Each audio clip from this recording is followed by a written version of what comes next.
A very happy new year to all of you watching us from everywhere you're watching us from around the world. Welcome to the Morning Brief, the very first edition in 2025. It's exactly 1 year since we started the program. Thank you so much for coming through and for being there with us for the last 365, now 366 now.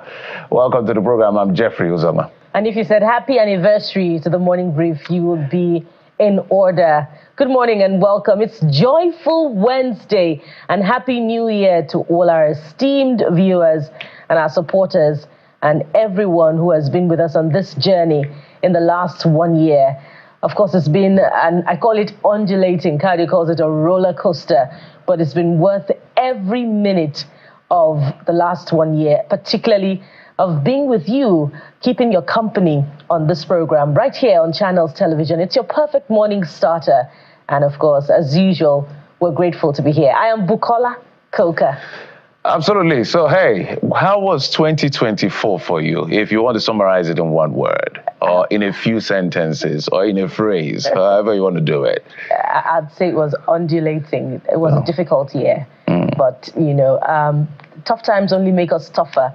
And we've become tougher. We've taken the lessons, you know, with us, and we've put them to good use. And, of course, the fact that we're here to, you know, say what the year has been like is good enough for us to be grateful and making us stronger, you know, to go into the new year, this new year, you know, with a greater sense of resolve to make the very, very best of it. Jeffrey.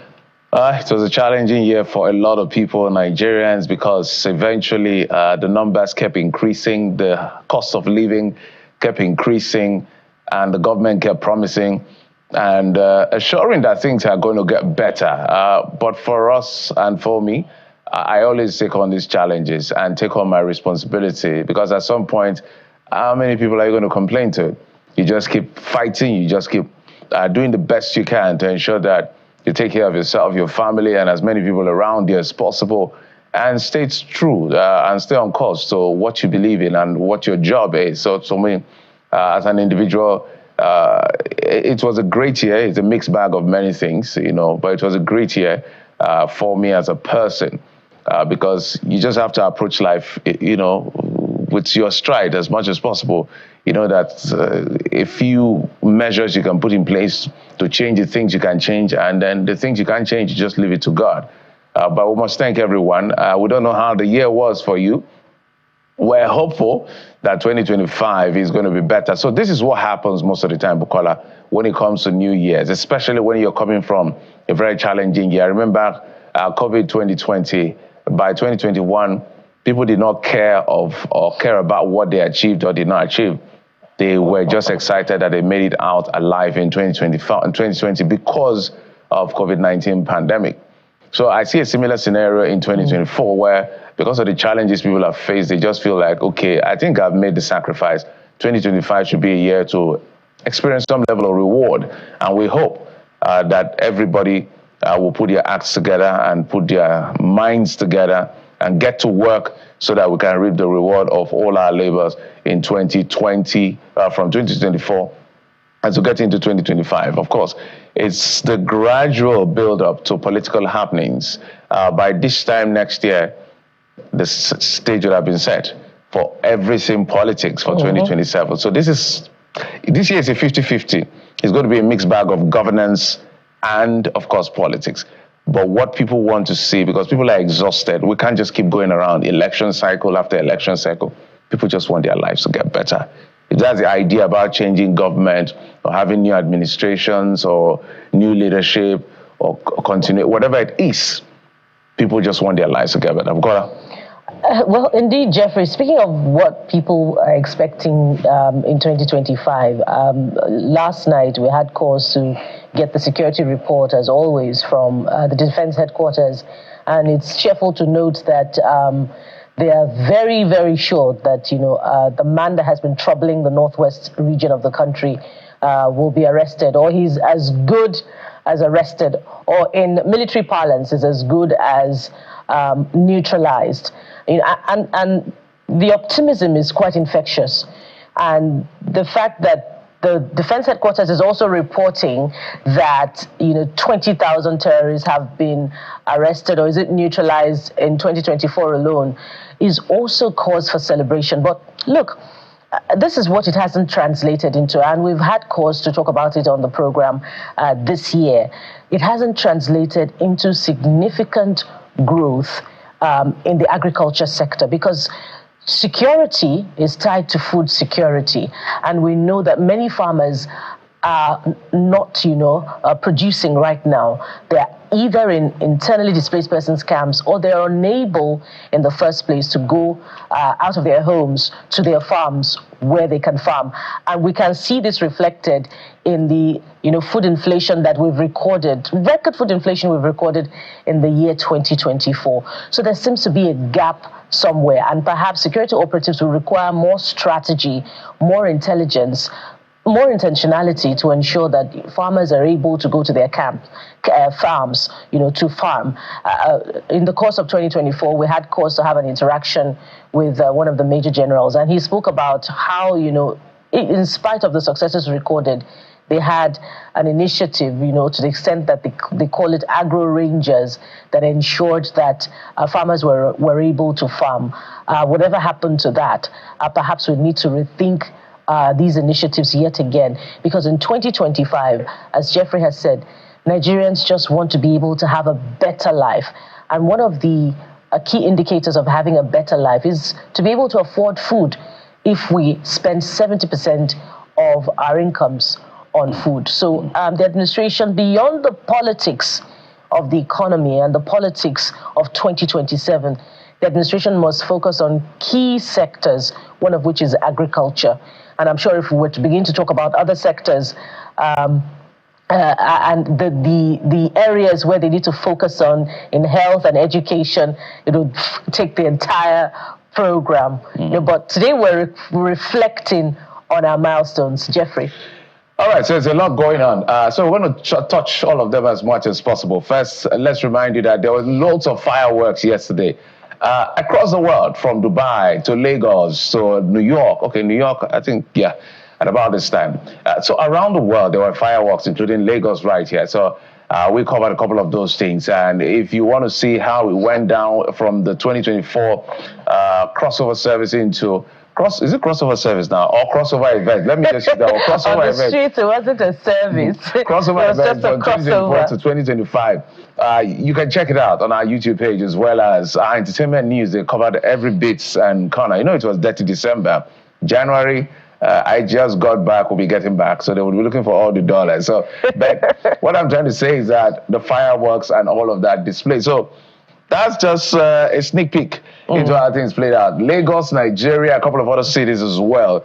But because one of the things we'll be doing today is to reflect on 2024 and also look at what 2025 holds for us. Those are part of our highlights for the program. Bukola, you got the next one. Yes, so yesterday in Lagos, it was quite a crossover as, the governor joined, Lagosians to celebrate 2025. And there was a lot of fireworks, yes, indeed, in Lagos, as the governor joined merrymakers for what seemed an Afrobeats concert. There were artists like Olamide, Wizkid, Tiwa Savage, and many others.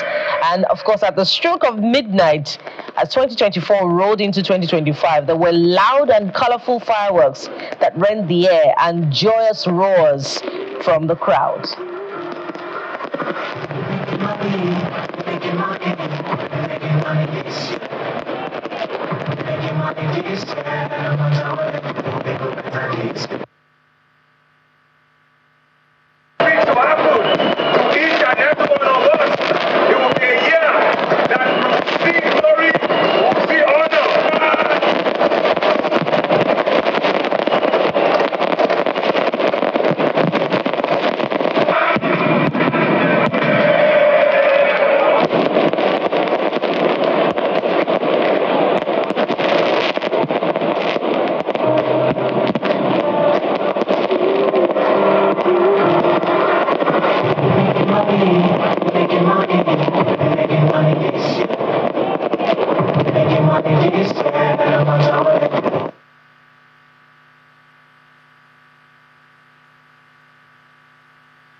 All right, so that's how things played out in Lagos. I wanted to see the stroke of midnight. I wish we captured that, but I'm sure it's somewhere where they did a countdown. I was watching across different network yesterday, just to see how different cities are welcoming 2025. But I know Lagos, we got this as much as possible. If it's to turn up, we don't play right here in Lagos. Okay, so Bukola, we have a lot more. Yes, part of what happened is that we're going to reflect, as I said, on 2024. It's a full year now gone, but with it, there's a lot that happened as far as 2024 is concerned as we welcome 2025.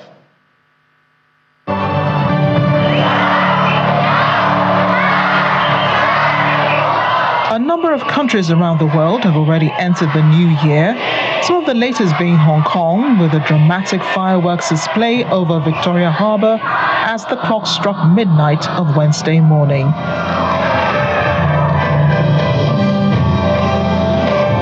Hundreds of fireworks lit up the sky as music played throughout the 12-minute spectacle.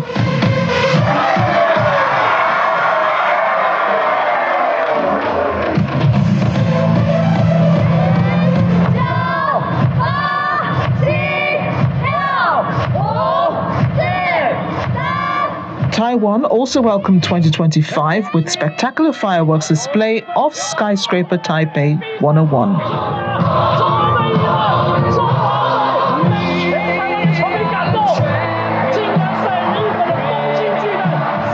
The 6-minute fireworks and light show featuring the theme Team Taiwan Champion was inspired by the victory of its baseball team at an international championship in November, which demonstrates Taiwan's determination and strength to meet every challenge.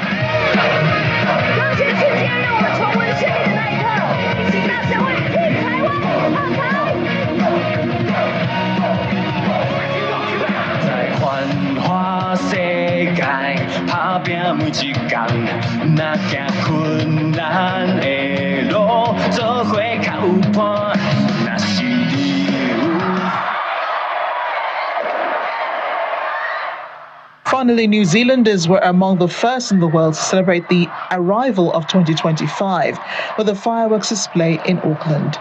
The fireworks show started with a 10-second countdown projected on the base of Auckland's 328-meter tall Sky Tower, followed by fireworks illuminating the night sky and accompanied by a laser light show.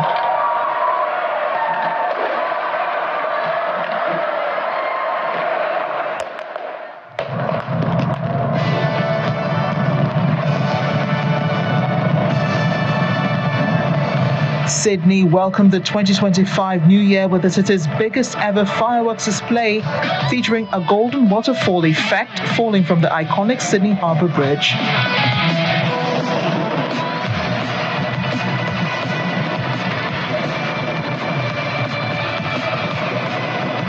The 12-minute spectacular stretched 7 kilometers along Sydney Harbour and featured 23,000 individual pyrotechnic shots and more than 13,000 aerial shells.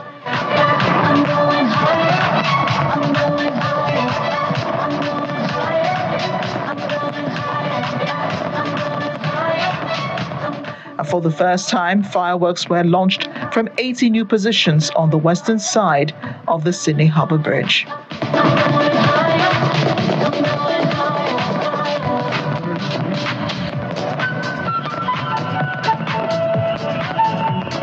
Amarachi Ubani, Channel Television News.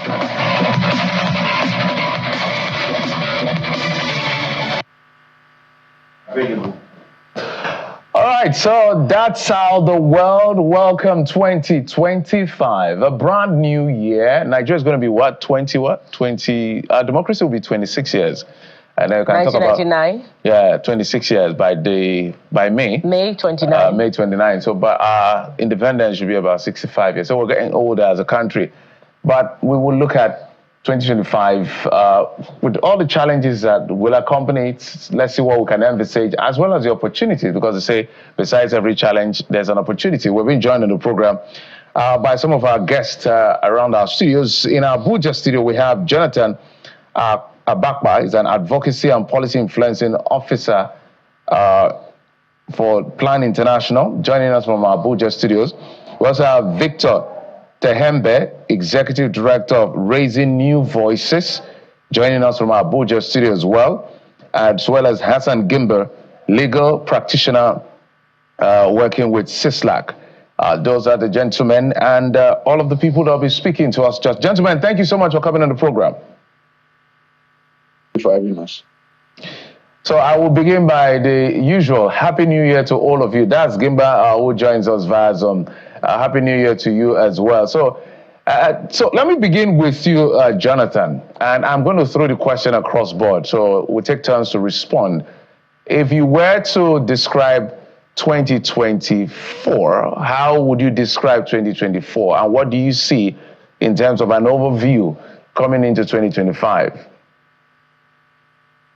Okay, an overview of what 2024 has been in terms of what it has been for the country. I would want to segment it into what it has meant for young people, what it has meant for the older generation, and then perhaps look at it at what it has been for the country overall.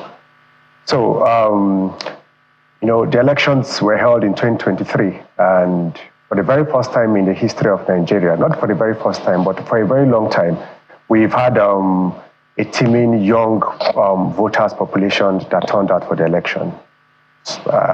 There's no surprise anymore that after the election, quite a number of young people were disappointed. It was more like business as usual or business worse than usual happened again.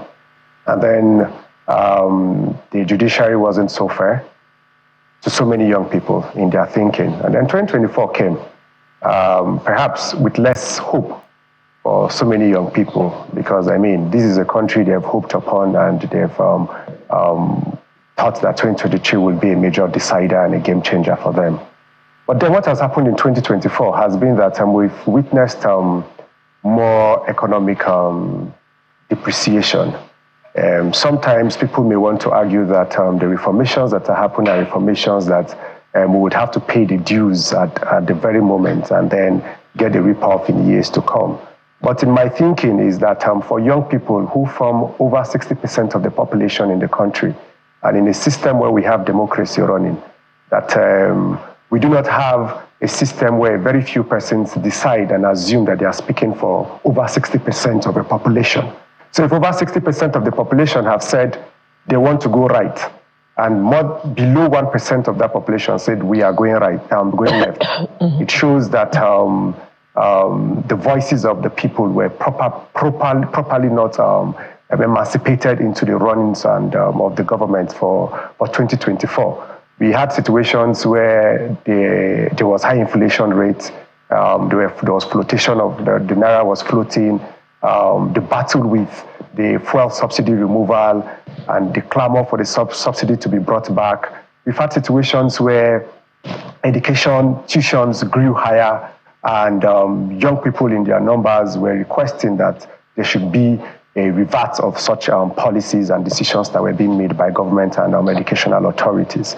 And we've had situations where still, as the government is seeking reform, saying that there are economic reformations going on, that the unemployment rate is even still increasing. And in their numbers, you keep hearing young people jackpotting. The jackpot rate is still increasing. And then you still find that countries are becoming stringent with their immigration policies just because of the teeming Nigerian young population that is leaving the country. So what has this meant for us in 2024? It has meant that 2024, perhaps, we expected what we are seeing, but we did not expect that it was going to be this bad and this deep. What has it meant for the older population? It has meant that they need to sit up because we were looking up to them at the time. And they are the hem of affairs and they take majority of the decision. For our parents, to a large extent, these are your friends, these are your schoolmates. And so it has come to a time where I think that there should be that transgenerational conversation already happening. But we did not find that even happening within this year. As much as we found the president at different occasions trying to be a listening president, but it is different when you come to address the country. And it is different when you create a dialogue platform where you can actually genuinely hear from the young people. We did not find that happening Jonathan, if I may comment, repeatedly. If you can hear me, My apologies, so that we can get in the perspective of Victor and the rest of the people on the panel. Victor, do you share the sentiment of Jonathan, and what do you see in 2025? Well, thank you very much. So, yes, I do share in the sentiment and the good analysis of my friend Jonathan here. And but to also add to it, it would be that 2024 has actually been a very tough year for young people, especially, in fact, not just young people, but Nigerians in general. And so because 2024 is a time where we had to deal with a whole lot of, inflation, hardship, what kind of difficulties here and there. And there was this air of despair, restlessness among young people because, just like he said, the 2023 election was looking like a year where young people were going to have their say in their teaming numbers, but then that didn't happen. And then with the situation of things on ground, really make people frustrated. And also, when you look at it, he also spoke about the reforms that are happening. Generally, from my own perspective, I wouldn't really entirely fault all of these reforms. But of course, there are reforms that we say that are needed. But then, where a lot of people have issues, including myself, it is the manner and method in which they were implemented at the times that they were kind of being implemented. And so, based on these reforms, among everything, which I believe that in the course of the program we'll have to discuss about them, and then maybe I'll also share more information about this. But also because of the reforms that we've had, just like he said, unemployment rate has increased. Businesses are also leaving Nigeria because of this economic situation that we have. So at the end of the day, 2024 was not for the general populace, was not a good year. And but then people still have hope because at the end of the day, regardless of whoever is this president, people want a country that works for them, where they sow and they're able to also reap in that regard. And and then we also have to look at it that maybe since 1979 or thereabout, we're having a problem. We're having a president who is the most unpopular president in the history of Nigeria. So a whole lot of things are into it. But then going into 2025, we are hoping that from these reforms that have happened, and also looking at the fact that say, okay, we need to bear the brunt for a while before we begin to reap the benefit. We hope that from 2025, we begin to see this benefit manifest in the economic life of the people. We see that hope is being restored back to the people. People are having belief and faith back into the country, so that Japa will not be an escape route from this in poverty, but so that young people can live, achieve their aspiration, pursue their goals, and achieve their dreams, basically in a country called Nigeria. So it seems as though the conversation is taking a life of its own, with reflections on the place of young people, particularly within the polity, particularly as it has to do with the need for them to be able to have an environment where they can achieve their aspirations. And, where that seems to be eluding them even now, the Japa thing is what is featuring prominently. And now it's reminiscent of what the president promised in his Independence Day broadcast last year, which was a 30-day National Youth Summit, which we have not seen materialize 3 months down the line. And we're in a new year already. So, Mr. Hassan, now, let's talk more about the place of young people. Should young people continue to wait on, meaningful engagement from, politicians of the old guard in order to find expression? Where is the place of personal development for young people to achieve their aspiration, whether it be economically or even politically? Shouldn't young people be creating a table of their own? Thank you so much for having me, first of all. I think if we go back to 2023, this stage was somehow set by the president on his first day in office, where he declared the removal of fuel subsidy. And as a result, it shows this is a government that doesn't engage people. And then if you look at the difference in terms of age between the young generation and then the old generation, there is a bit of misunderstanding. The young people are always seen as people that are moving too fast, and the balance of how things are in Nigeria. But if you look at who we have leading us, these are people that have been in power some 40 years ago, some 50 years ago, and then there are still the same people that things are being run together with. So for young people, the opportunities are shrinking, and then they continue to shrink. In terms of 2024, we have seen how the civic space is getting smaller and smaller. Any small criticism of government is responded to with iron arms, especially in terms of state government. We have seen people get beaten for criticizing a governor in Kaduna. We have seen the same thing happen to a lady in Zamfara. And then we have seen minors arraigned in Abuja because of protesting against bad governance and then hunger. And then the young persons we look forward to mostly are disorganized. There is no any semblance of unity between the youth. So it's going to be very difficult for the youth to actually have a say until they are united, and then they continue to engage the government meaningfully. And then things are not actually offered to young people. You have to stand up by yourself and then be involved in governance. I take it to Mr. Temba also to answer the same question, reflecting on the place of young people, particularly as it has to do with personal development. Yeah, so, so for young people, the place of young people exactly cannot be, kind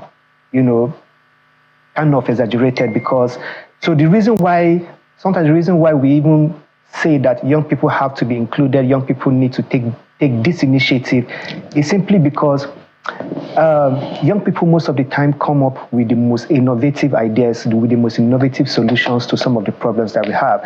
And just like Hassan said, he says sometimes the problem is, what people perceive as problem is that young people move too fast.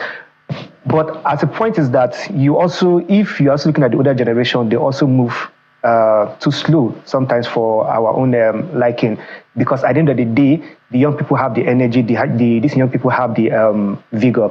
And so to even say that, at least I can say that for this government, for instance, in terms of appointment of young people and all of those things, you could give them a credit on that. But however, as much as young people are there at the table, are they really representing the collective goals, the collective desires of young people across board in Oakland, Nigeria? So for me, maybe just like you said, is it a time for now young people to start creating their own table, to start building their own table, to sit on it, and then trying to stop taking away from there? Maybe that's a whole different conversation that we might still get to have. But then the place of young people cannot have, because for you to drive, and for you to drive progress, for you to drive economy, you need the input, you need the activity, you need the activeness of the young people, because these are people that have the energy, people that have the strength to do the work. Even when you go to the labor market, you have more of young people there. When you go to people who are innovating solutions to some of our problems, it's also mostly young people. And so at this point, it is no longer again saying that we should be having a conversation or debating or maybe having a conversation about what is the place of the young people. In fact, the place of the young people cannot be emphasized. And it is not, most of the times when you want to address issues that concern young people, it's not to, there is this kind of dismissive way. They talk about young people, say, okay, so we are going to include young people here, but what kind of young people are you including? What kind of young people are you bringing on? But what is their pedigree? What is their own vision? Does it align with the collective vision or with the collective goals of the other young people in Nigeria that they are going to represent? So usually I think now that it has to, in 2025, it now has to be more deliberate. So just like you also mentioned, we are going to have a national youth dialogue at the beginning of the year, at the years, and then we've not had that. And then how is that even supposed to be planned? We have not even understood the modalities. How are young people across the country are going to be? So all of those things were not explained. After all, it didn't even hold. So I don't think that is even an issue. But then the place of young people is actually very important. And this is necessary, especially in 2025. Engagement with young people across board must be intentional, must be deliberate to achieve specific objectives, to make sure that we achieve results as we move forward. Let's take it to Jonathan. I'm wondering what the specific objective will be, Jonathan. So let me paint a picture for you. Under the Tinubu administration, we had a few young persons, but one is now out. Better I Do, for instance, now suspended. We don't know the status of the investigation concerning the allegations leveled against her. We also had Jamil, who was the Minister of Youth. She's left the cabinet, one of those sacked. I think the only young person there is the Minister of Youth, the current one. When I remember his name. I think Musawa, who is also the Minister of Arts, Culture, and Tourism. Not really young, but I think she's in her 40s or so, if I'm not mistaken. So the collective in terms of young people is not that much in the cabinet. I would like you to speak to that. The second part is there's a reality Nigerians have to brace up for. The president appears to have taken his position and posture that is not going back on his twin decision of removing fuel subsidy and the unification of the FX market. So that's the reality. So how should young people approach this policy to engage the political class and begin to effect change? How should young people perceive how the polity is being, the 2020, how should they perceive the polity in 2025, and how should they respond from the point of trying to effect change and also the point of trying to get involved in the polity? Okay, all right. Thank you very much. So, first of all, to start with, we pride ourselves to be running democracy, and I was just listening before we came up that we'll be 26 years as a democracy. But then, what is democracy in its own self? It is about the people. And when you have 60% of a population, of a people not well represented in a government, I mean, it begins to ask you the question if the people are actually the people who decide their fate in a government. And sometimes for me, I would want to just say that it is beyond having young people in the cabinet. It is having people who can actually represent the interest of the young people in the cabinet. So we can have better Idu. We could have had Dr. Debila Biu. We could have had Olawande Wisdom in the cabinet. But does that translate into young people's interests being represented? We can have over 30 ministers, being people within their 40s, 30s, and even 20s, right? But when issues around education rights comes up, tuition fees, when issues around things like fuel subsidy comes up, and those people are not able to represent the views of the young people in the cabinet, then, I mean, the representation of young people is totally quashed. So the question we should be pushing forward is, how well are the voices of the young people garnered, and how well is the government even listening to the voices of the young people? Like I was saying before, I was cut short earlier on, we have not had yet that transgenerational or intergenerational platform where the young people can engage critically and meaningfully with the government. And when the president made that statement of the summit, we are looking at a summit that will not be a summit for elite young people. We are looking at a summit that will translate into people at the grassroots, people who speak in their native languages, people who push the trucks, people who engage on a daily basis running the informal sector.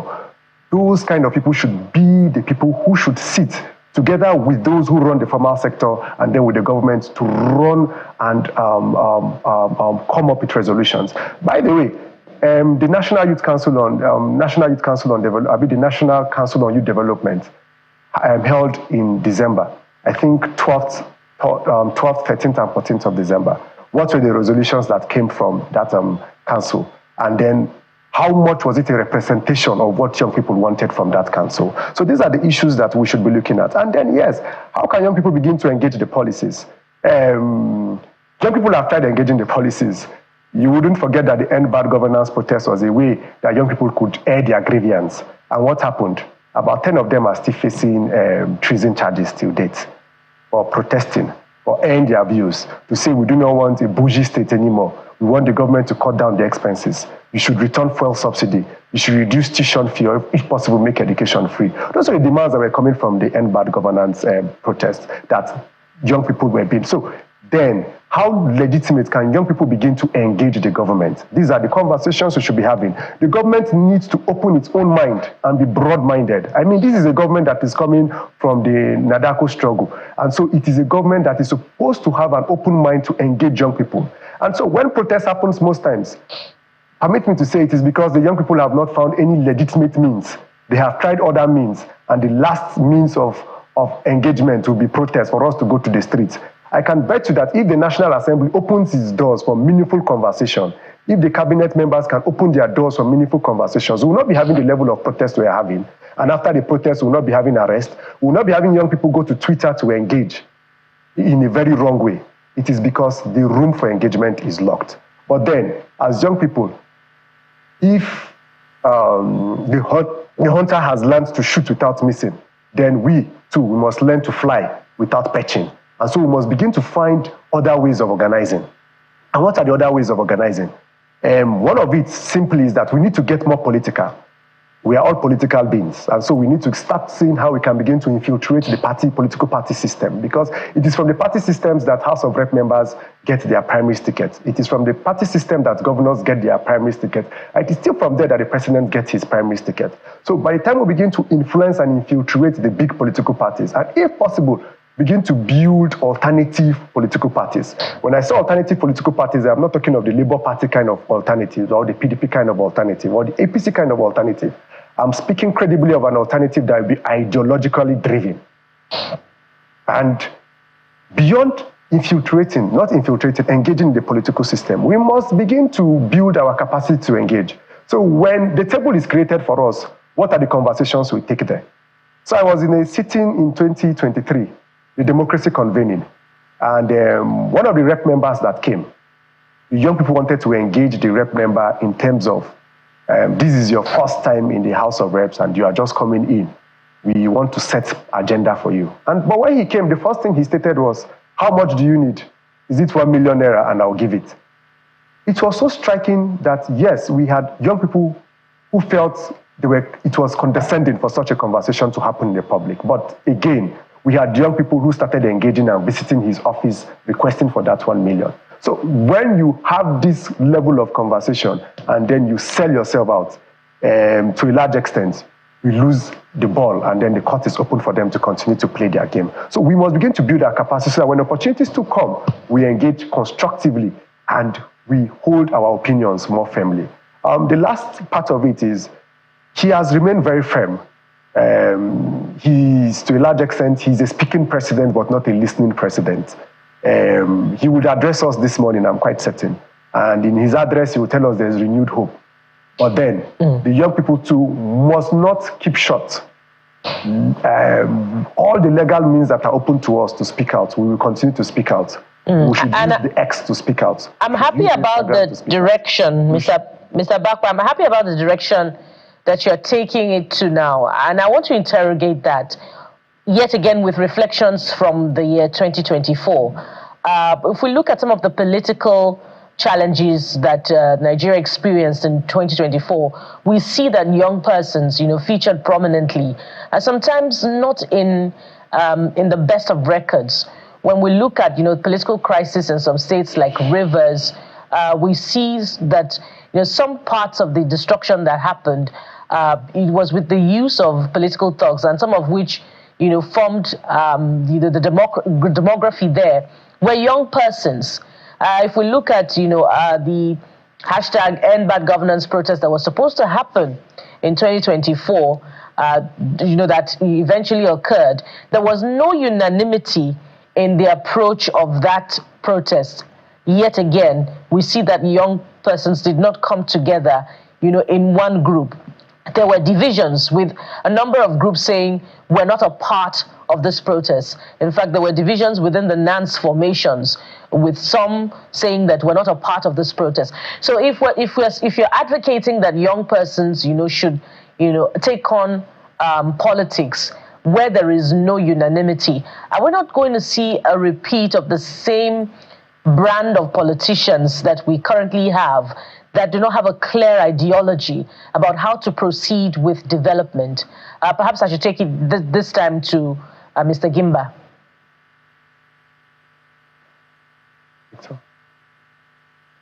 Mr. Gimba, are you there? Can you hear me? Oh, now we can hear you. Go ahead.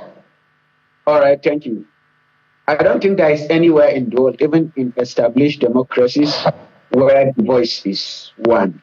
I think the major aspect now of democracy is to have that dialogue, to be able to have conversations between different opinions, different ideas, and then even people with different kind of backgrounds and their understanding of the world and how government should be run. It is these discussions now that will make us understand the differences, and then we'll be able to pick which opinion or position is better in the running of the government or in the path that the youth should take. Now, the issue with ours now is it sometimes gets violent because people are out now protesting against bad governance, and then you are against that protest. I don't think it's wrong for you to come out then and protest against it. But once you pick a position, now you attack protesters, then that is completely something else. And then if you look at it, who should that blame go to now? Is it those youths attacking the other protesters? Or is it the hand now that is behind the screen controlling those youths that are attacking the protesters? Because poverty has been weaponized in this country to such an extent whereby a person that is fighting for your right is a person that you could see as your enemy at the right price. So it's actually about enabling now conversations between the youths. Let us be able to understand our differences and then the direction that we should take, but not silencing one opinion and then taking it as the best opinion, or just to have a unified opinion. That is never going to happen. Okay, let's take it to Mr. Victor. Bukola has raised a very important narrative, and I want to build on it. And where I'm coming from is sometimes politicians come into power, they do all of these campaigns. And for instance, now, I remember I did a report when the president was at Chatham House to make a presentation before he became president as then candidate Bola Tinubu. And I remember some of his words. He said the electricity in Nigeria, the model is not good, it's broken, and it will be fixed. Now they've done the Electricity Act 2023 so that it's decentralized, but we still have national grid collapses. Investments have not come in as much as possible. And when you ask the Honorable Minister for power, the thing he will say is, we're doing our best, vandalism, sabotage, and all of that. My problem with that always is, as a politician, when you have a great plan, you should also plan for sabotage. It's part of the game, unfortunately. So I said that to bring to the fore, how do we mobilize young people with a critical mass? Just like your colleague has said, Mr. Gimba said, we can't get everybody to speak with one voice. So we're talking about the critical mass, the majority now. How do we mobilize majority of young people with a critical mass such that they have conviction and vision? Because they will be infiltrated, just like we saw with End Bad Governance. Okay, thank you very much. So I would like to touch on the last question that was thrown to Listen House and Gimba, and then maybe through that I'll also flow into the listening question that you answered, because I believe that it all answers the same answer applies to all. Then, because the question asked to Gimba was about, the young people not speaking in one voice, and also citing examples from the End Bad Governance protests where you have some other youth group also speaking this differently. Now, the thing is, where I also have a problem sometimes is that when we try to talk about the youth like a monolithic group, like one kind of homogeneous group that is just one entity that was going around there and all of this, why voices might differ, at the end result, the overall aim of what young people want is all the same. I mean, even if because everybody wants a good country that works. And when you also look at the End Bad Governance protest, when you look at the fact that NANS also came out to denounce the protest, and NYCN came out to denounce the protest, I mean, honestly, everybody knows that these are like government arms.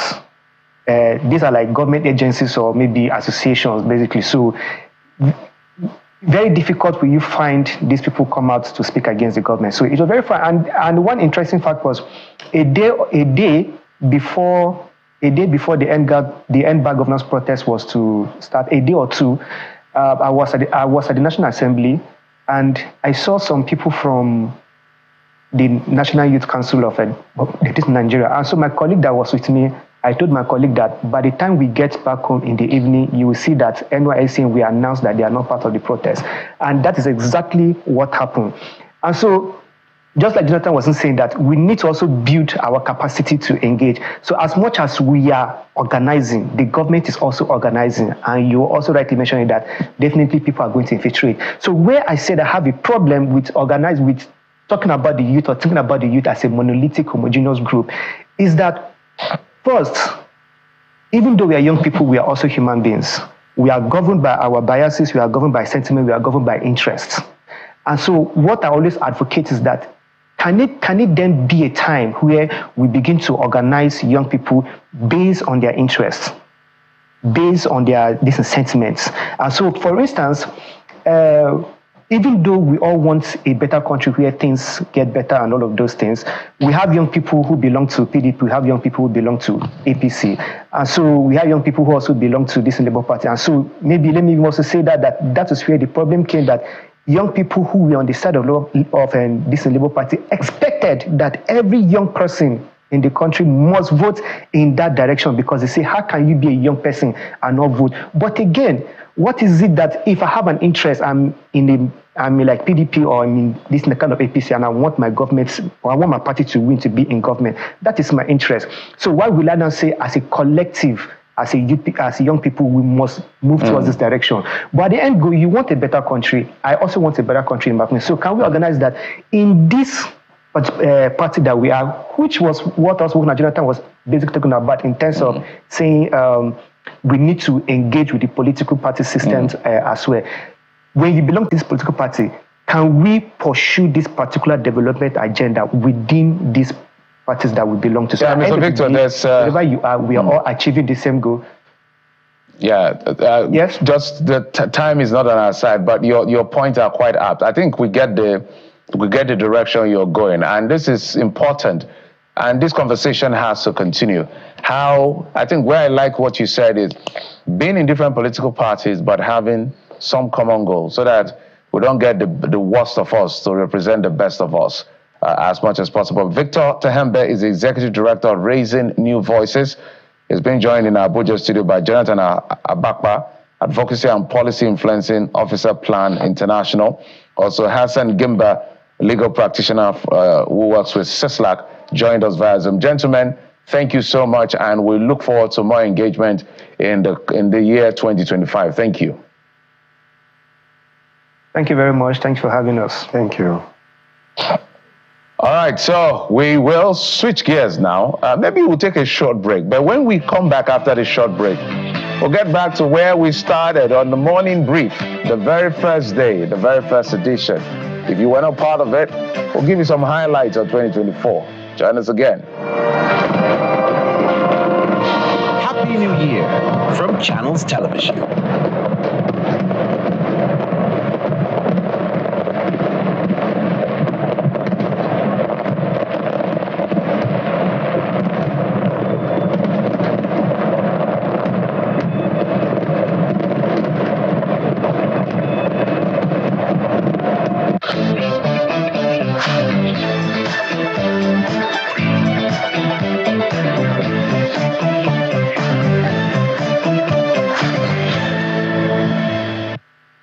Now, if there's one thing that I learned, or a number of things, that I gleaned from the last 1 year on the morning brief, it's the value of the community engagement that the program has brought to the people. Sometimes what someone needed, one entrepreneur on social media doing amazing things, was just a spin, and Morning Brief brought that spin. And sometimes, the efficacy of the power of accountability of the media also, considering the feedback that we got from certain conversations. And also something that was very important was how, the Morning Brief is being watched all over the world. There were some critical feedbacks that also came from some obscure places of the world from some Nigerians watching the program as well. And it all came together to this potpourri, of a magazine show that has filled your hearts and your homes in the last 1 year. And we are very happy and proud to have been the ones bringing you this program. So let's go back to January 1, 2024, the very first day of the morning brief on Channels Television.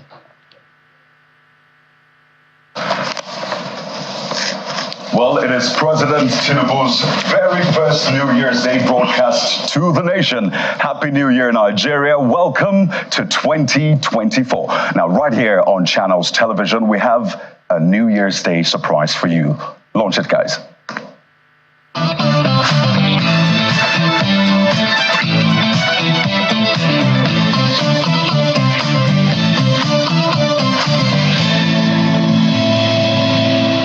So say hello to our brand new top of the morning show for the very first time on your multiple award-winning Channels Television. We bring to you the morning brief. Guys, what a way to start the new year, everyone. I'm Kayode Okikelu, and we are your hosts. Look at that, guys. Look at that, Kayode. Look at that. Good morning and welcome. I am Bukola Koka. Now you're probably wondering, what happened to Sunrise Daily? Nothing really. Sunrise Daily is coming up bigger and better right after the morning brief from 9 a.m. to 11 a.m. Well, I'm Jeff Ruzana. So what is the morning brief really all about? That's the question. Well, it's a good start and a perfect start to your morning. It's a mix of everything you can talk about, information you need for the day. So what's happening in the world of entertainment, in the world of politics, in the world of business, your health, as well as what's happening whilst you are in transit. We'll bring it all to you. Breaking news right here, you name it. And the morning brief is not just on air as you're watching us right now. We are online, bringing you the live trending topics that you need to know about. Just the right mix of energy for your morning. What a way to start 2024, guys. By the way, there are parts of the world that aren't in 2024. Just yet. Just yet. Absolutely. Thanks to the different time zones. So we have the US still in 2023, places like Colorado, Los Angeles, Hawaii, and some other uninhabited islands. And Kayode, Jeff, that is the true wonder of divinity, holding time in his hands. I know a lot of people were bragging, especially people in Kiribati, saying, we got in the new year first. New Zealand bragging as well. Australia. Sydney, Australia. Well, you know what they say here? Everybody will chop breakfast. Last. Essentially, we'll all make it into the new year. But let's meet our very first guest on the morning brief. We have joining us in our Lagos studio, Dr. Lanre Olushola, the catalyst. That's what a lot of people know him as a mind and behavioral change expert. Good morning and Happy New Year. Good morning and Happy New Year. It's really an honor and a privilege to be here on the show. Our very first guest. Our very first. Wow. Confetti right now. I know. I see some confetti. Absolutely. Yeah. Absolutely. It's for you as well. And nice. I know a lot of people are excited about the new year. Yeah. Maybe some aren't. It's always mixed feelings for a lot of people. But let's talk about that construct of time, because there are areas that are not even in the new year just yet. I know that's a conversation for another day. But what's so much ado about the new year? It comes with the resolutions, the vision board, and all of the plans. But what is significant about the new year, really, for you? I think it's a very symbolic time and season in everybody's life, every nation's life, every continent's life, in the world in itself. And if you get a gift, a pair of new shoes, a pair of, new trousers, new clothes, new wristwatches, how do you feel? Usually you should feel great if it's the one you love. Yes. And that's what a new year symbolizes. It symbolizes the end of a season and the beginning of a new one. And with each new season comes excitement, comes expectations, comes happiness and joy. And, psychologically, people reset and restart. What environment am I in? And how does that align with my goals? Now, when you look at environment and you look at your goals, right, then you would ask yourself, what are the core beliefs that drive me? And what are the core values that drive me? You must also, of essence, ask yourself, why do you want those goals? Now, beyond just why do you want it, right? Who is going to support you to achieve those goals? Because man is not an island. You need people. You need destiny helpers. You also need accountability partners to hold you accountable to those goals. Now, beyond all of this, right, is you have to plan. Because he who fails to plan has already planned to fail. So, how are you going to execute those goals? What are you going to do differently? Assess what happened last year. Visualize where you're going and what you want in your future. Right. Then ask yourself, what do I need to stop doing?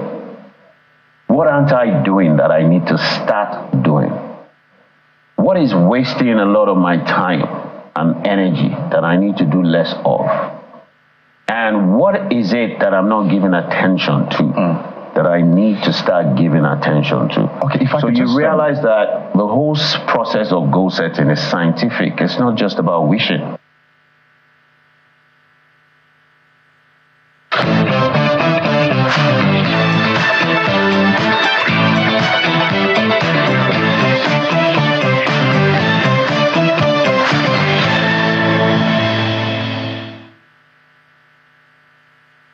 Okay, so that's how things, that's how we actually got started. January 1st, 2024. Just in case you're wondering what was going on, that's why we put a marker, just to show that that was last year. So it's 1 year anniversary of the morning brief, and we have a lot we did throughout the year. One of the highlights has to be Tunde Onakoya, the gentleman who plays chess and does this powerful work around the slums using, chess to advocate for education, for better welfare for the underprivileged. In fact, he went to New York at the Times Square to attempt to break that world record.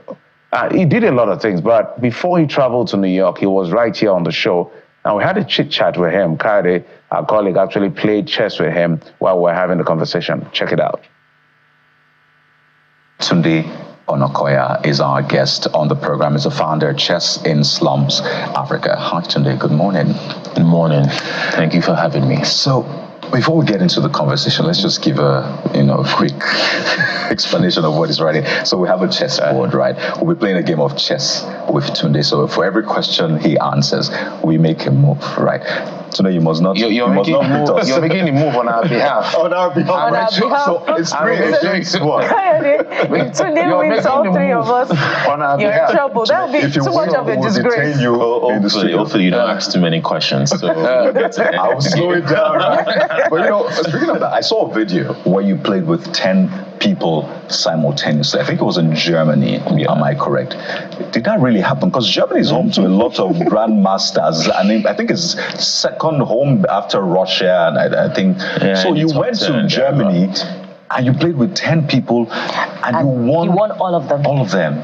Did that really happen, or was it planned? No, it happened. Of course it did. But just maybe a little clarification. They're not the top players in Germany. Like, the top players are grandmasters, so that's the highest level you could ever attain. So the way competitive chess works, it's a one-on-one thing. So in an actual competitive game, you cannot play simultaneously. Right? It doesn't work that way. So most of them are, good players. There was a man that had a PhD in mathematical logic and was a former, chairman of the United Nations Security Council. Was a former champion as well. So I think that was one of my toughest opponents, and a few other people that were quite strong. But yeah, it was something I'd never done before. But and you won. Yeah, I won. You won all 10 of them. Yeah, including the prof. So you're moved today. You should be very worried now. I know, right? So you're I'll start with the King's Pawn opening. There you go. So you call it the King Pawns opening. I'm just going to be careful. You're doing it on behalf of all of us, right? Yeah, so who's next? I guess maybe from a really young age, I've always been really curious about inequalities that exist in our society, and a lot of that is driven by my own personal story. As I grew up in a small place in Ikorodu, and we had very little access. We had to drop out of school. Had to do many odd jobs, to support the family. So, I guess a lot of that humble background, it gave us an understanding of like suffering and poverty in a very intimate way, right? There are a lot of people that have had like some level of privilege all their life, so they don't really know what it means to be hungry, for example. They don't know what it means to not have, right? Because they've been shielded by their privilege, and they've always had access to whatever it is they wanted. So a lot of growing up for me, we didn't have a lot of that, right? So we knew the pain of hunger, we knew the pain of not having access. And that is the real tragedy of poverty, right? It's not just not having money, you're not having access. You're completely removed from systems, education, rule of law, everything.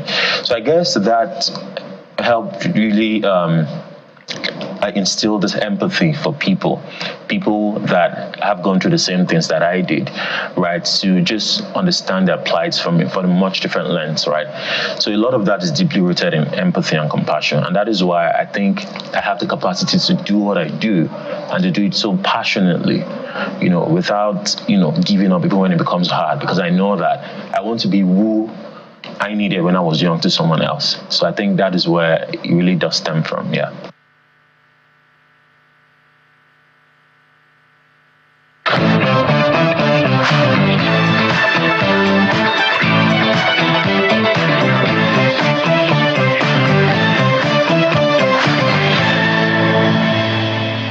Indeed, a memorable edition that was. Of course, Kayode lost that game anyway, but it didn't matter because we have our chess master. We had our chess master on the show, and Tunde Onakoya went on to do something amazing after that edition.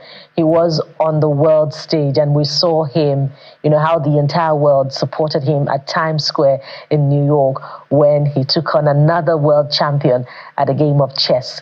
So we made memories here on the Morning Brief in 2024. Speaking of memories, there was another with a very well-known skit maker on social media. We're talking about no other than that woman that makes you laugh every time you visit Instagram Street, Facebook Alley, or is it Twitter Corner, Taoma. Taoma brought us smiles, and she went on to also have another milestone in her life in 2024 as she welcomed a baby girl. So let's enjoy the memory that we made with Taoma.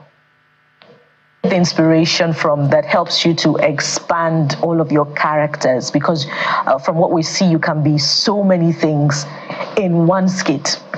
So that is just basic family setting.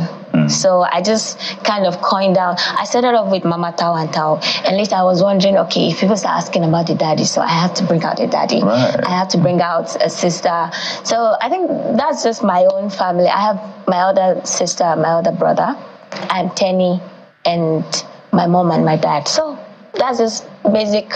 So I think that's why I don't have other characters in the family, because I think I can't really figure out how they act. So I'm acting out my family members, but that's not how they are really. Oh, I see. Sorry, guys. Those are your real family members of sorts, a representation. Yeah, of Beautiful. how they behave. And when I did all those things, I found out that okay, everybody kind of acts the same in the other families. Yeah. So you've gone from shooting skits on mobile phones to shooting skits on some very top equipment with your husband now, because you have a whole team behind you. So speak to us about that journey, how content creation has transformed your life. You're a big woman now, literally. So talk to us Making plenty money. Talk to us about that journey. Don't deny it, Tao. We know these things. Okay. Content creation for me has been really amazing. Yeah, I guess everybody has their own obstacles in their line of work. So I won't say I have obstacles. Yeah, everybody has obstacles, but I've been able to manage and, churn around the obstacles. And in the last 5 years, everybody would definitely have improved in their craft, which is what I have done. I've tried so much. I read a lot and I do so many research. I do my editing myself. and most of the times. You do the editing yourself? Yeah. Wow, okay. No. Brilliant. Even now that you have a team? Even now, especially now that I have a team. Why? So, because I'm not satisfied if someone edits for me. I know that's sometimes very tedious for me to do that, but I can't put out a content without me seeing it and perfecting the editing. At least to my own, if I put out edits, that sometimes that, okay, you might not be satisfied as another editor or another person, but to my own satisfaction, I have to make sure that whatever gets out there is what I say is fine. So that if anything happens, then I can say, oh, Tao, you did not do this well. Then I do something else again. According to popular demand, before we say, so up to you. Mm-hmm. So tell us which before you get into the character. Please just help me ask the questions, probably. Oh, I see. So I'll have something to talk about. Okay. Tenny, yeah. So Tenny, where's your sister? Which sister are you talking about? Your sister. Where is she? I don't know. I never had someone. I told her that I'm coming to Oceanesia to come and do interview. You people call me, say that I should come. I said, come like this. You not give me anything to eat. No, wala. When I show my, I'm going to tell my mom that I'm not giving me anything to eat. Well, sorry. Please manage this water at least. Okay. So let's do Kunle. Let's do Kunle. So now that you're angry with us that we didn't give you water, you know, if we call you again, are you going to come? And is there anything we can do to, you know? But there's what I need. Well, I don't think I will. Well, I'm an elderly person, so as Tenny said, I do not give her anything to eat. Maybe you should just go and appeal to her. Because for me, I'm okay. Fantastic. And finally, Lukaku. Lukaku is like the highest demand right now. Lukaku, will you play for us on Saturday? What is it?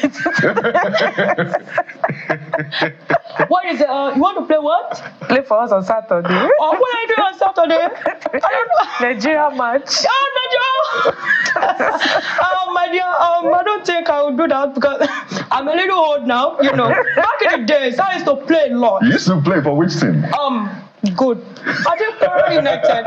Kwara United, oh my God. You're from Kwara State. Yeah. Am I correct? So you always represent Kwara State. So shout out to Kwara State. Your product is here representing. And shout out to your husband as well. Yeah. Shout out to him. Abula. Yes. Right. Thank you, Mr. Green, for pushing Tenny and making her such a success today. You called her Tenny? Yeah. Yeah, Tenny. Yeah. Tauma. Miriam, see, you're confusing all of us. They must thank you for coming on the program. Thank you so much for having me. So whenever that movie or that feature comes out, we're here. You know, that's what we do. Just to make sure we amplify your voices. Most thank you, Tauma, for coming on the program. We really appreciate you. Thank you for coming.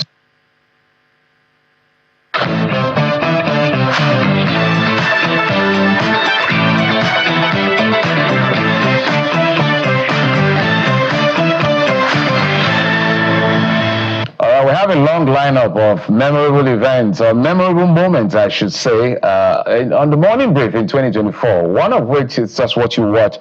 But we also had Nollywood coming on, incredible gentleman, brilliant by every sphere of imagination. I think he's doing his PhD. I don't know whether he's wrapped it up, but he came here to talk about content creation and how to, you know, create content. And he loves food. Just watch.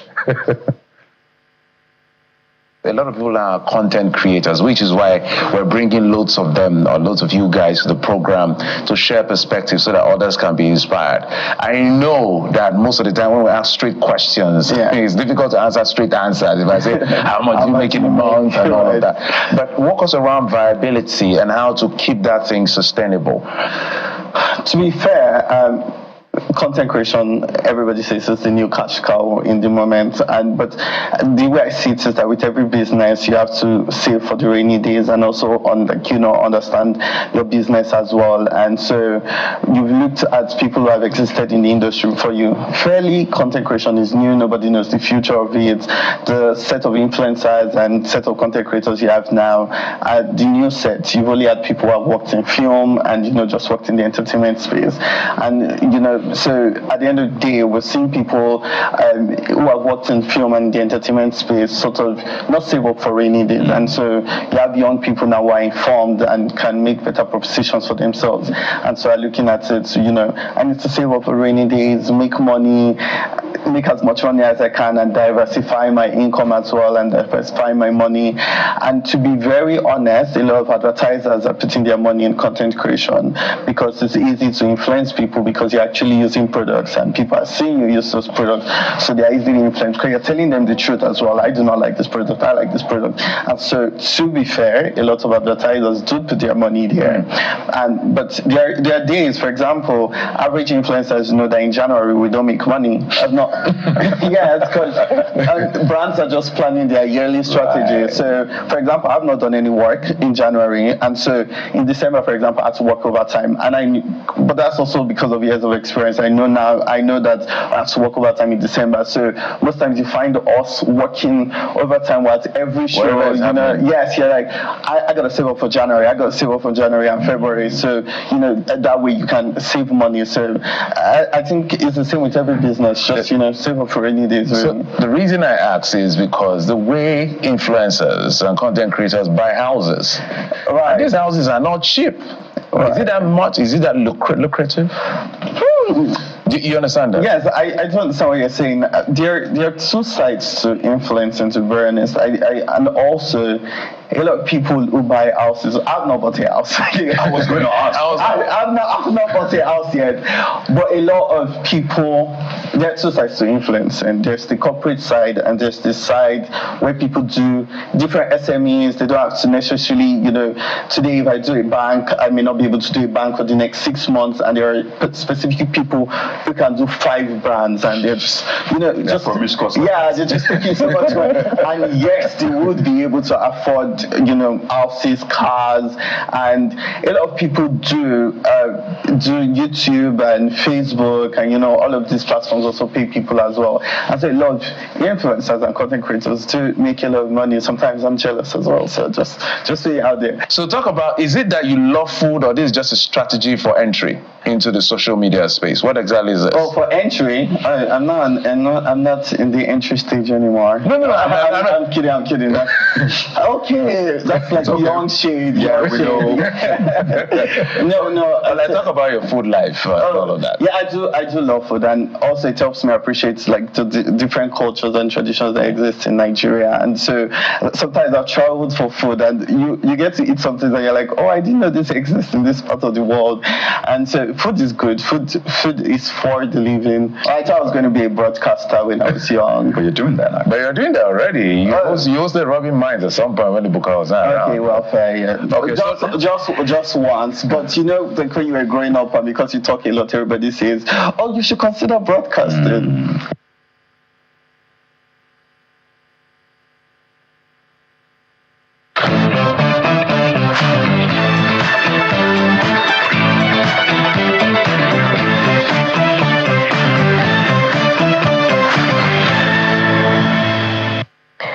Quite a revealing interview, even though it didn't get to the part where I was looking forward to, but it was unforgettable. Enyelu are typically dressed to kill on that particular edition of the show, and it's in his characteristic manner. He's a good dresser. From then, we move on to another memory that we made right here on the Morning Brief. One of my favorites, where we documented the work of a particular gentleman who is curating the history of Nollywood. And on that show, we hosted him alongside Nollywood great Joke Silva. So let's have that particular edition with Taiwo Adeyemi, talent manager, Nollywood history curator, and Joke Silva. Enjoy it. Once upon a time, before all of those streaming platforms and social media, we had to watch our movies one way, and it was by going to the video club. Gen Zs, or wait, is it Gen X now, or whatever? Might not be able to relate with this. I'm not attacking anybody, don't come for me. But these days, things have changed. But it's important not to lose sight of where we're coming from, because after all, that is who we are. That is our journey. And this morning, we're taking a trip back in time. So call this Throwback Thursday, what have you. We're having a very interesting conversation on the show this morning, one that we have looked forward to. But let me introduce our guests, and then we'll show you what we have for you. We're joined on the show this morning by the very legendary Joke Silva. I think this is the point where we clap.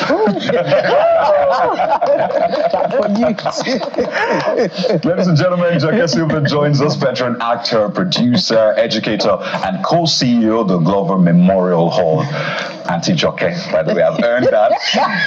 Good morning. Good morning. Welcome to the Morning Brief, ma'am. Good morning. Thank you for having me. Wow. And we also have right beside her, Taiwo Adeyemi, who is a film history curator, a creative entrepreneur, and talent agent.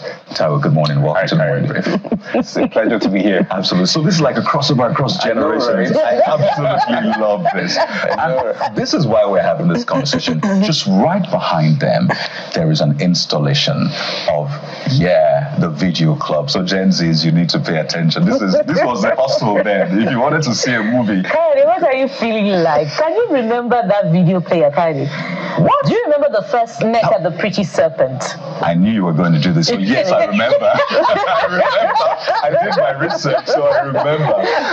The first ever movie that was shown in Nigeria was shown at the Glover Memorial Hall, which was built in 1887. And the film was shown in 1903, before all the elites of Lagos. Yes, and so which, if we put it in context, our industry is actually almost as old as other industries around the world. That's our history. It's even older than the Nigerian states. Yes. Yeah. Oh, definitely. Oh, definitely. Nigerian state came into being in 1914, so it was way before then. For anybody who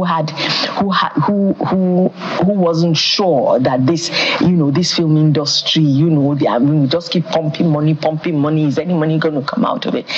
It's here to stay. It went down. There was a time when cinema houses didn't exist. Then streamers came and you were like, oops, what's going to happen to cinema houses? And the first billion has been made through the there's still limited cinemas that we have. Nigeria is such a huge country, and Nigeria has so many stories to tell. All our storytellers realize that we have a lot of stories to tell. They are ready to tell those stories, and so they're ready to invest their talent into this industry. You see the younger generation, they are so determined about pushing the boundaries, not only in Nigeria, but also in Africa and globally. So it's in safe hands. So is there a place where we can come and see all of this history? Global Memorial, very good. Okay, so in February, in case I'm crossing camera, I apologize, because I wanted to come here. You want to tell the TV? You've achieved your dream. Sometimes you have to pack it like, yo. Yeah. We have to treat it well. Yes, you have to.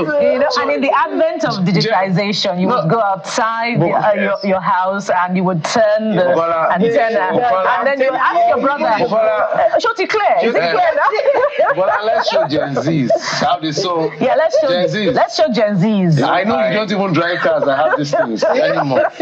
So this is actually an antenna. You're supposed to be doing this. You should do it. Okay. I really didn't mean this. Okay, like that. So I meant this. So in case this doesn't work, we're trying to get NTA. Yeah, if this doesn't work, we go outside. Bring it down. Bring it down. It's clear.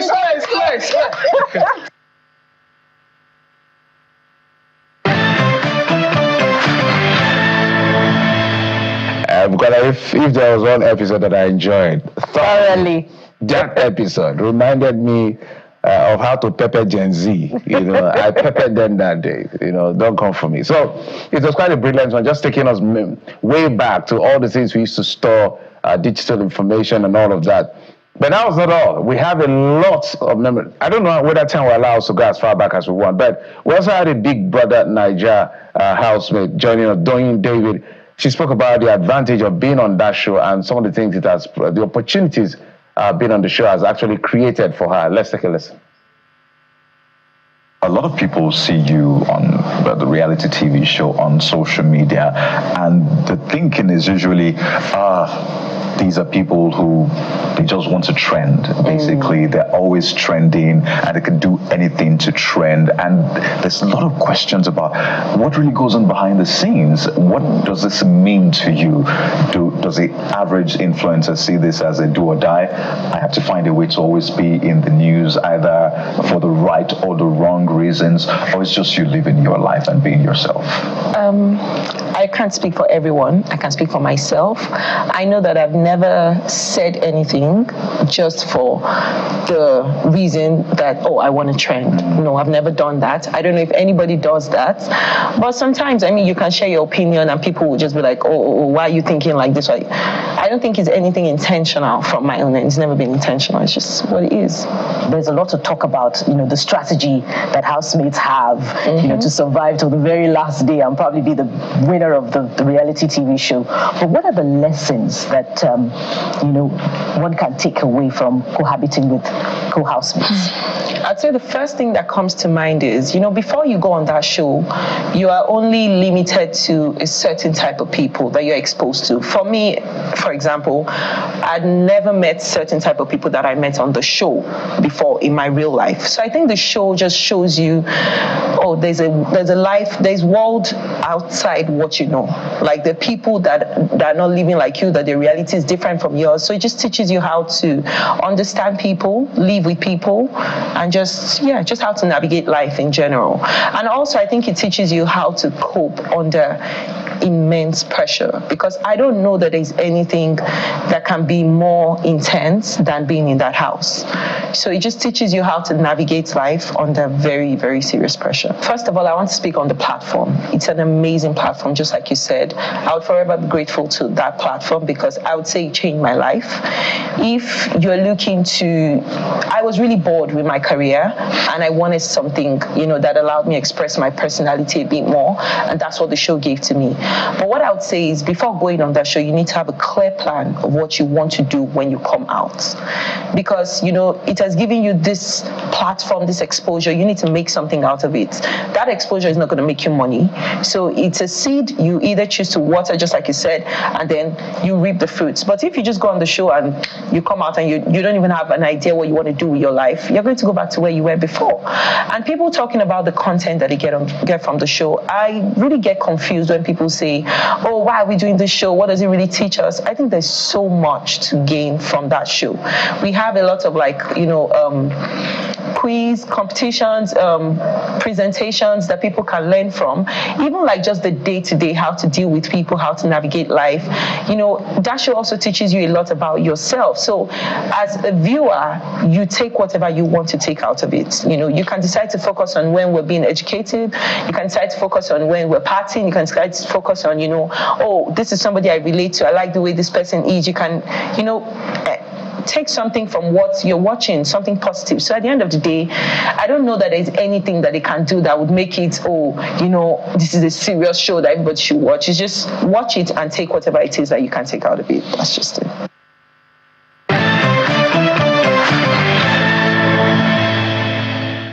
And so many didn't know that Doyinsola, apart from being a content creator and, inmate, pardon me, Which inmate? housemaid in the popular Big Brother show, she's also a microbiologist, and that came through from that edition of the program. And of course, we had an interesting time with her on the Tuesday trivia, where we usually ask, Gen Z's questions on the show. But from there, we move on to something else on, the memories that we created in 2024 on the Morning Brief. And this time around is from popular actor and comedian Clint the Drunk. I doubt that we got any question through that day. He actually warned us. And he warned us. Refused to listen. But there's something interesting that happened after that show, which we'll speak to after this time up. But enjoyed, first of all. Ladies and gentlemen, again, help us, pray for us that we survive this segment. Amen. Clint the Drunk First, how do you do this? Really? Thank you. And how do you mimic? We'll talk about that after the show. I've tried to mimic you. It's not easy, and you're never under the influence, just to put it correct. How do you do this? Points of connection. Points of introduction. Thank you. I'm under the influence of what? Cash call. Well, anything that bring cash, I get high. I don't know why. It's an emancipative argument to my indoctrination. Look. We still have like 20 minutes on this segment, guys. Are you sure? More English coming your way. Because I want to speak rubbish. I was on my own. Before we called you. You people called me. They say don't let a sleeping dog lie. But people don't understand that statement. You don't let a sleeping dog lie. You let a sleeping dog tell the truth. Because when a sleeping dog lies, he'll be lying and sleeping. That means the sleep is a lie. And the lie is in the sleep. How do you know? I'm under the influence, I guess. Is there a way we can switch this on and off? Yes. So, no, don't worry. Not on this channel. Because as I asked you at the beginning. I know, right? So full disclosure. You said we asked for it. We are on this. But we need to understand your background. My background is this, like, there's this building. Can you people see the building in the background? My background has even cars moving up and down. I'm surprised there's no hold up. And it's Lagos. Wow, we're getting better. Who said that you're getting better? Person does not know that there's a place like Over to you, Jeffrey. What do you want me to ask? I don't know what to Is there a way we can switch off? Did I not tell you there will not be information that you will get any information? I mean, did I not tell you that you will not be congratulated by this? Wait, what was it I said that time? This will be the most unproductive interview on Channels TV. That's my aim, and I will achieve it today. All of you. Producer, please, can you come over? Say you people are journalists. Journalize me. Okay, but we've not given you cash now. And so, people watching it are going to.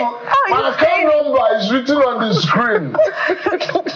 How are you staying in character? Okay, maybe somebody gave you cash before you came here, but how are you staying? I didn't sleep well yesterday night. You said I should be here this morning early. Are you an Arsenal? Oh, you are an Arsenal fan. Me? Yeah. Okay, football club. Okay, you should ask me which football club do you support? Right. Okay. Or ask me. I'm not sure I'll get the answer I'm looking for. Ask first. Okay, what football club do you support? How can I answer a question I asked you to ask me? I told you guys, well, you can't say we didn't try, really. But anyway, the club I support is Night Club. Because if you support any of this club, you will die of heart attack. Believe me. So the only club I can support, Night Club.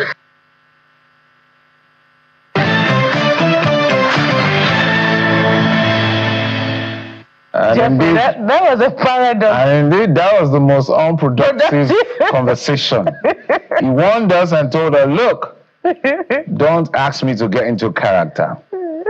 We said, let's just try. He got started and we couldn't stop him.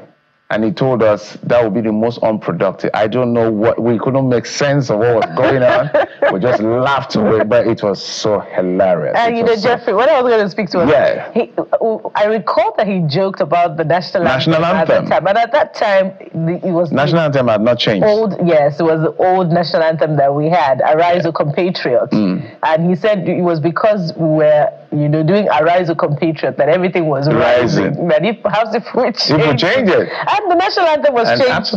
And the national anthem actually changed. Yes. And it went viral. That moment actually went viral. Another viral moment was the conversation we had with NIDCOM chairman, Nigerians in Diaspora Commission chairman, Abike Dabiri. And we did ask a question towards the end of the show about whether or not she's been able to reach out to Kemi Badenoch, the UK conservative leader for when she was elected as the leader of the Conservative Party.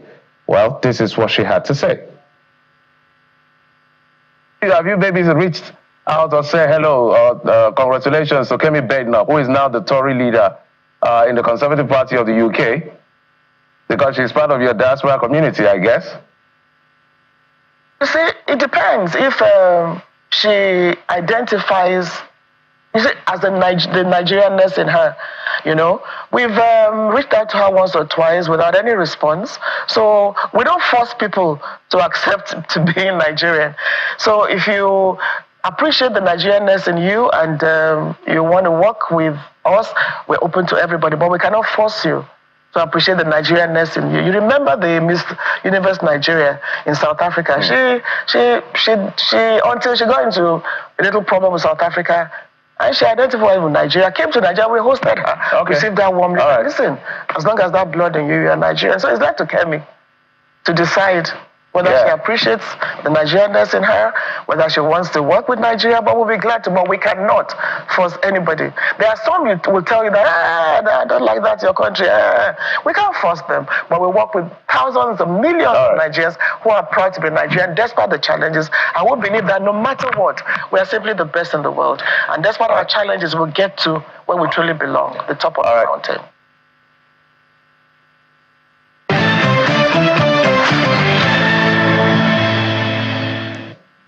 That was quite a moment, Bukola.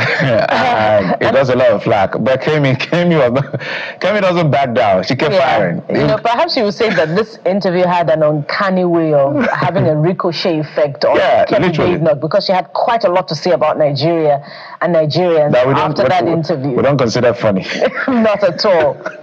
Well, we also made an attempt at inclusion on the program in the outgone year with what I consider a very profound interview with someone who's doing amazing things in Nollywood despite the obvious challenge. And it was quite an interesting interview. Enjoy it.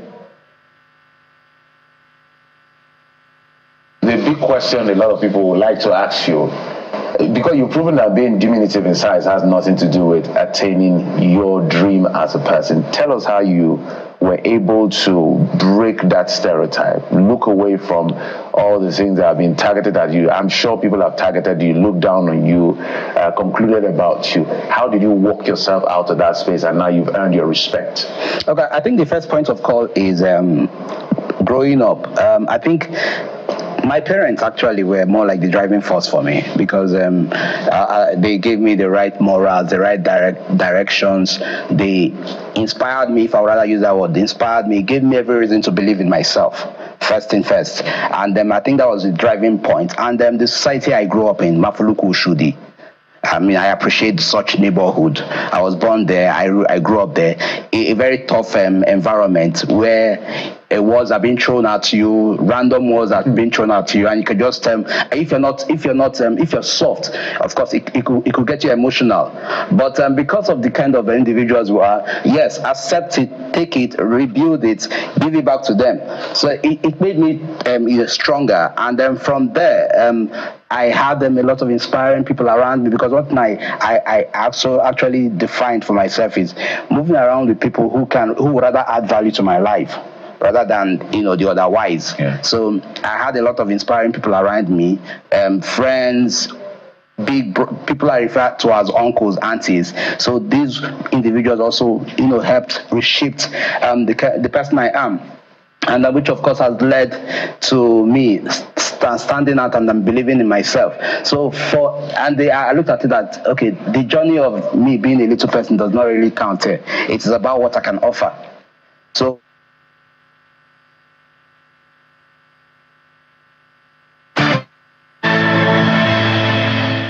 that was a great interview. His confidence, his composure, it's just incredible how he rose above all the things, because we asked him direct question, and it was quite, I don't think there's anything we asked him on that he hasn't heard before, even worse. And he braced up and said, look, I defy the odds. I'm here. Some of them will criticize me.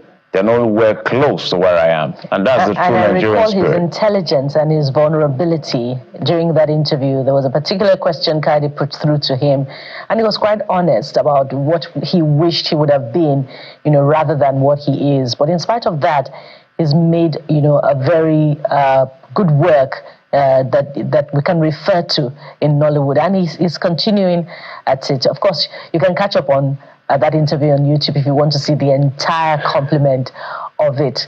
Yes, there's a lot of memories that we made. Victor Nwago Nkubi is in case for those who don't know his name. But hey, Bukola, we have something special for you guys. Something really special. All the way from Babcock University, the Chord, they are here and they'll be serenading us with their voices. It's just going to be beautiful. So we'll take this short break, Bukola, and we'll be right back.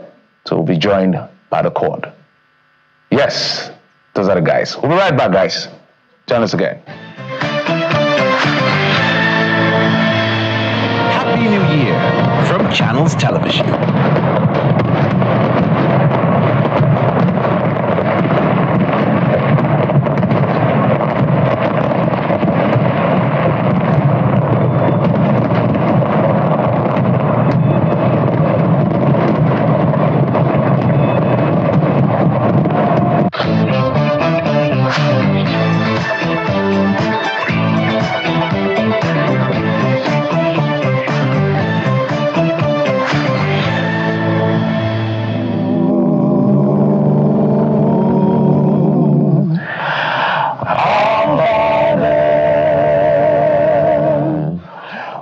Art in heaven,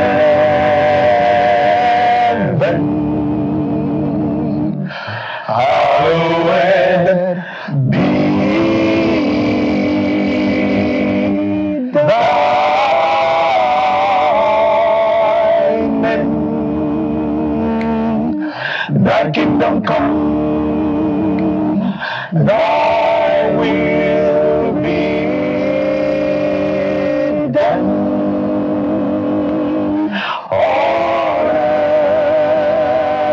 As it is in heaven,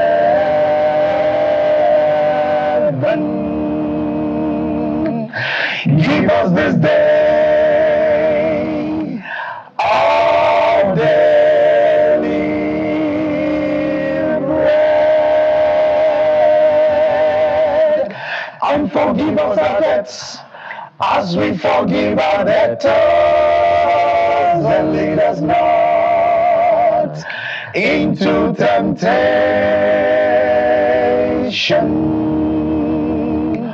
but deliver us from all evil.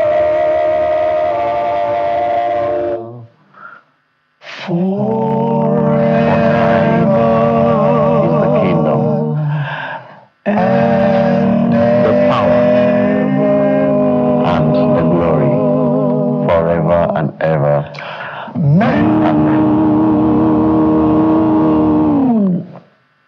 Amazing, beautiful. Amazing. And a good way to start the year. A prayer. Yeah, we need all of the prayers that we can get for a new year. Ladies and gentlemen, welcome the Chord, Babcock's a cappella singers. Welcome to the program. Thank you.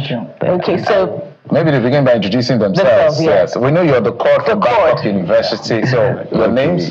All right. I am Lobson Okewe. Yeah, I am Adeleke Abidumi Bamshai. Benedict Fortune. And I'm Bolo Atife Falui. Who is that? Oh, you're the bass singer. Maybe let us try and do it by face. Okay. That is what I am. Whoa, you're incredible. You are the soprano, Adeleke, right? I'm on second tenor, sometimes baritone. Yeah. Okay, and where's the alto singer? The description is not like that of the choir. This is a male singing group, so we'll be calling some parts that sounds funny. I do first tenor, which is in the choir soprano. Okay. Soprano, alto. Yeah. Okay. And I do second tenor and baritone, just like Adeleke. So they swap parts depending on what you're singing. Yes. How do you? Go ahead. I'm just curious. Why all men? Okay. Well, the group started as an all-male group, and we have kept it that way. We have featured women, though. But what happened to them? We have featured them in certain songs, but as per membership, here we are. So talk to us about how the group came together. Is it by chance or somehow because you found yourself in Babcock University and you're singers? What's the backstory?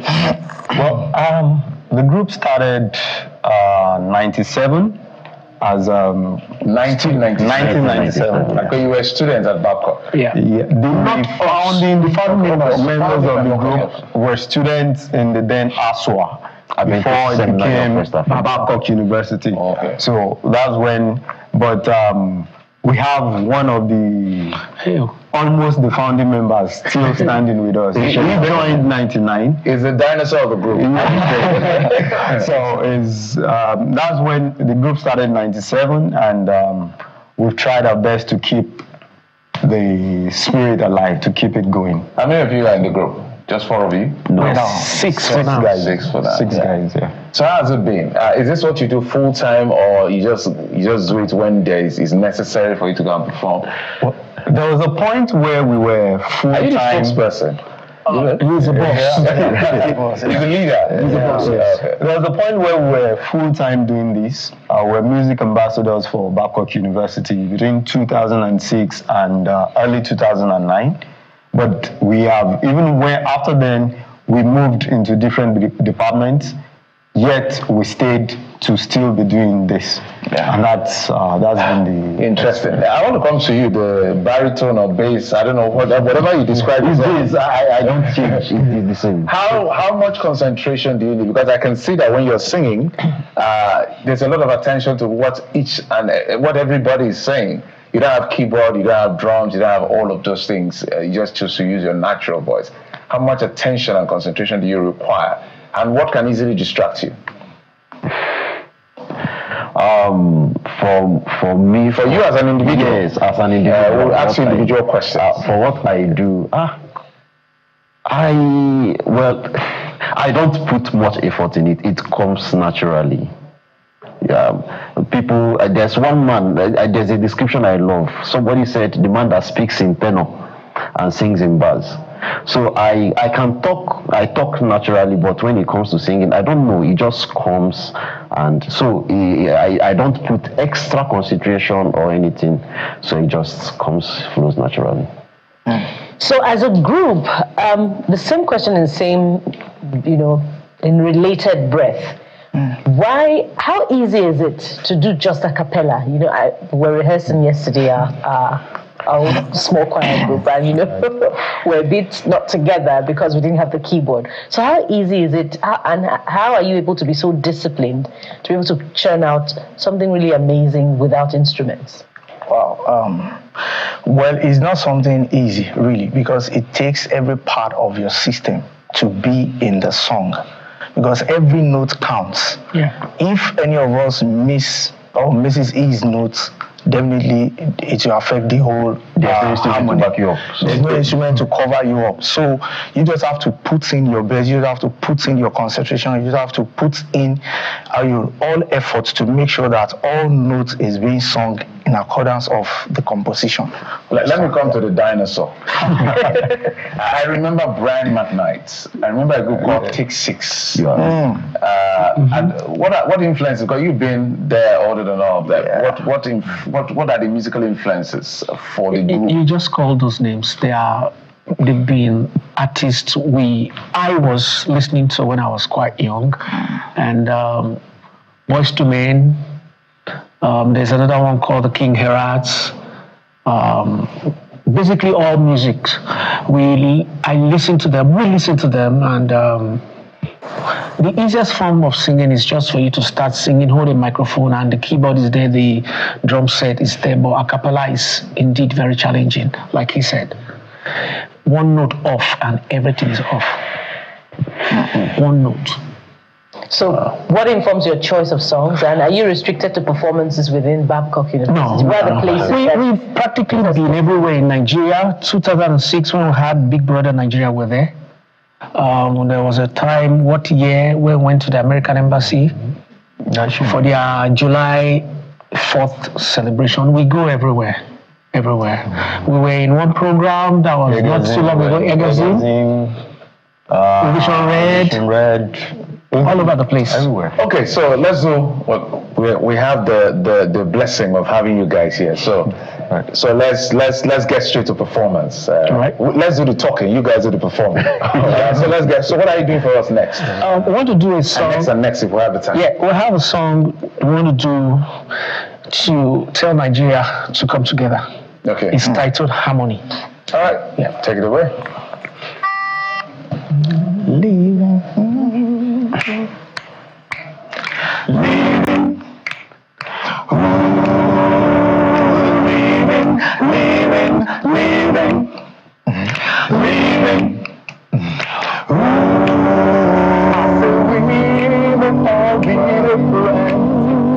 Together we'll build this land.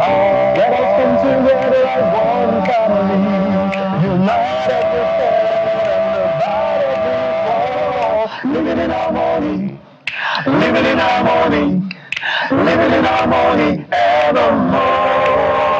Let us come together, living as one, brothers and sisters we are. If we love each other, we stand united, living in harmony evermore.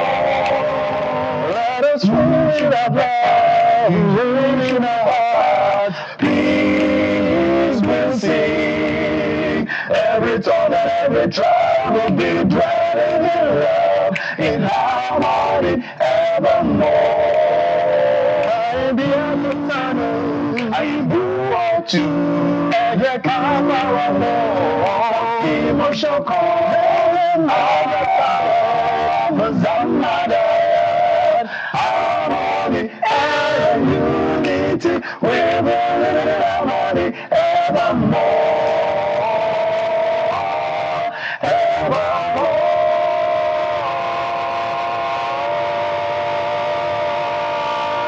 We're not satisfied. We want more. You want to do more for us. You have another one for us.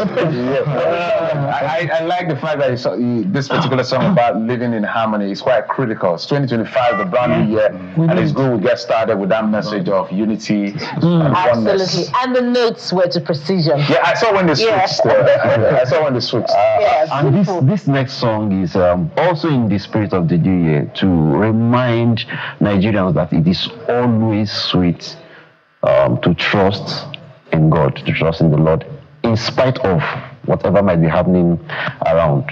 Okay. So.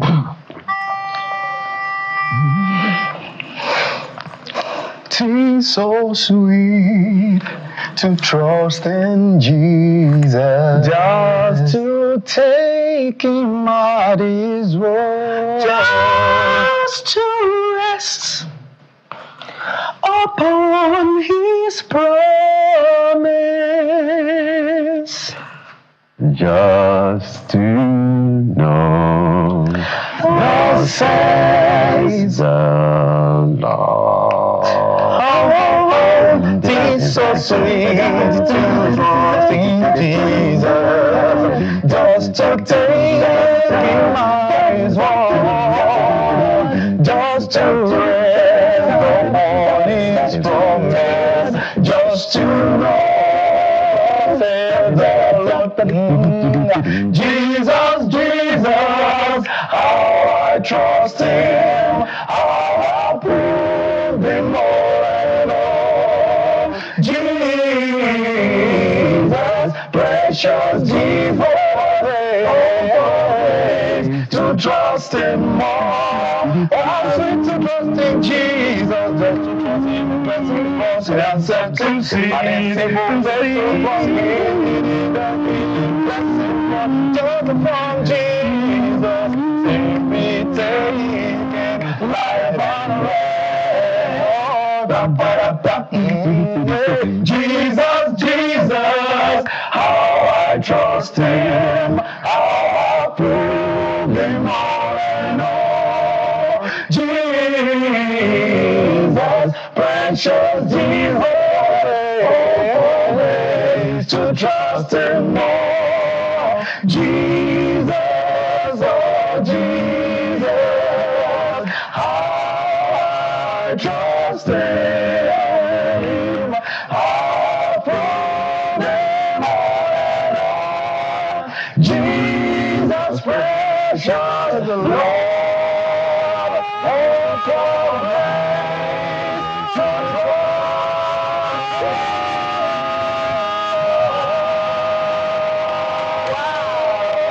I have to look for it. Amazing. My time wouldn't allow me. I had to look for it. You know, we all know that Brilliant. song, but you have turned it around and you have owned it. Amazing. Thank well you so done. much. Record from Babcock University. Thank you for being worthy ambassadors for your incredible voices and for advancing unity for Nigeria as we enter the year 2025. Thank you guys for coming. Thank you for ushering us into 2025. Such a beautiful way. Yeah. Just hold on for a moment. Okay, so hey guys, that's it. It's 2025. Happy New Year yet again. We thank you one more time. You've been with us since January the 1st, 2024, and this is January the 1st, 2025. And we hope you stay with us throughout the year 2025. We hope things are going to get better for all of us as a people, as a country, and for you as an individual. Thank you. I'm Jeffrey Uzama. Bye-bye. And you know, if everything is going to get better, we all have our parts to play. So do your part to make the nation great. And we'll be with you all through 2025, God willing, yet again. I am Bukola Koka. Yes, the chord. Over to you now. All right.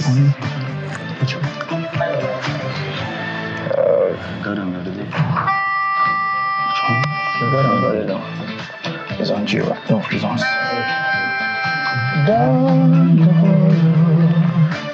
1, 2, 3. God and God alone created all these things we call home. From the mighty to the soul, the glory in them all is God and God alone. God and God alone reveals the truth of all we call known, and the best and worst of man will change the master's plan. Is God and God.